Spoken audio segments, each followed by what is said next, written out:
మా దగ్గరున్న సైన్యం చాలదు.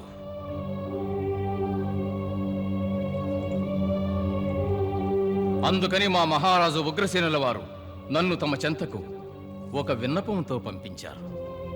ఈ ధర్మయుద్ధంలో తమరు మాకు సహాయం చేయాలి. ఎందుకంటే పొరుగు రాజ్యం నిస్సహాయ స్థితిలో ఉంటే రక్షించడం పరమధర్మం అవుతుంది.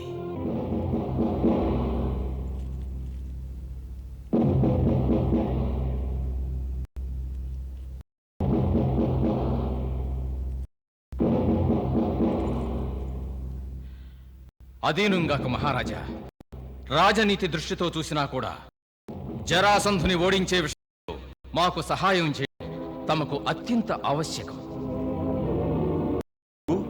ఎందుకంటే ఆ జరాసంధుడు మధురను ఆక్రమించుకుంటే రాజ్య సరిహద్దు భూమి తమ రాజ్య సరిహద్దు